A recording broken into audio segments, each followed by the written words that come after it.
नीति आयोग के नवनियुक्त उपाध्यक्ष अशोक लाहिड़ी ने नियुक्ति के बाद प्रधानमंत्री मोदी से मुलाकात की। प्रधानमंत्री ने उनके अनुभव को भारत के सुधारों और विकसित राष्ट्र के लक्ष्य के लिए अहम बताया। लाहिड़ी पूर्व मुख्य आर्थिक सलाहकार और 15वें वित्त आयोग के सदस्य रह चुके हैं। साथ ही गोवर्धन दास को भी सदस्य बनाया गया है। उन्होंने इसे आम लोगों के सपनों का प्रतिनिधित्व बताया। नीति आयोग के पुनर्गठन को दीर्घकालिक रणनीति और समावेशी विकास की दिशा में बड़ा कदम माना जा रहा है। नीति आयोग के नवनियुक्त उपाध्यक्ष अशोक लाहिड़ी ने शनिवार को नई दिल्ली में प्रधानमंत्री मोदी से मुलाकात की।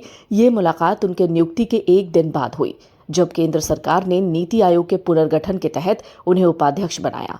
इसके साथ ही वैज्ञानिक गोवर्धन दास को भी नीति आयोग का सदस्य नियुक्त किया गया है। प्रधानमंत्री नीति आयोग के सदस्य भी हैं।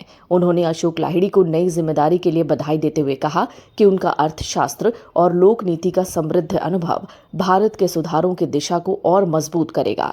उन्होंने विश्वास जताया कि लाहिड़ी के प्रयास भारत को विकसित राष्ट्र बनाने की यात्रा में नई ऊर्जा देंगे।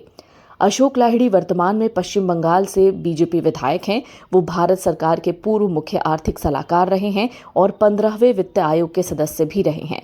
4 दशक से ज्यादा लंबे करियर में उन्होंने एशियाई विकास बैंक, विश्व बैंक और अंतर्राष्ट्रीय मुद्रा कोष जैसी संस्थाओं में महत्वपूर्ण भूमिका निभाई। वो दिल्ली स्कूल ऑफ इकोनॉमिक्स और प्रेसिडेंसी विश्वविद्यालय के पूर्व छात्र हैं। इस बीच नीति आयोग के सदस्य बनाए गए गोवर्धन दास ने इसे अपने जीवन का महत्वपूर्ण दिन बताया। कहा वो पश्चिम बंगाल के एक दूर दराज गांव के साधारण किसान परिवार से आते हैं। उन्होंने कहा कि ये जिम्मेदारी उनके लिए केवल एक पद नहीं, बल्कि उन लाखों आम लोगों के सपनों का प्रतिनिधित्व है जो संघर्ष के बीच आगे बढ़ना चाहते हैं।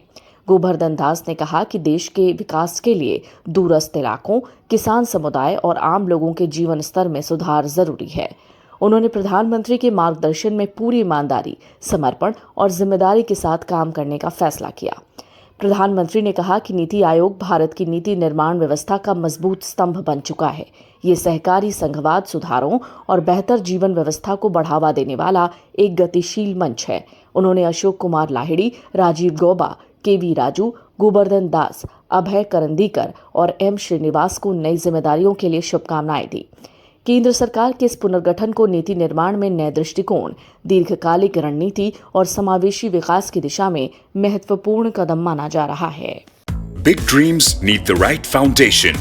At Vidya Vihar Residential School, holistic education goes beyond classrooms.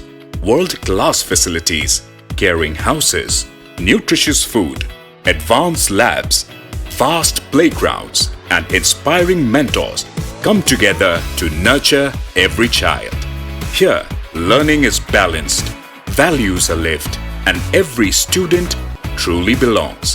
Vidya Vihar Residential School, where learning transforms futures.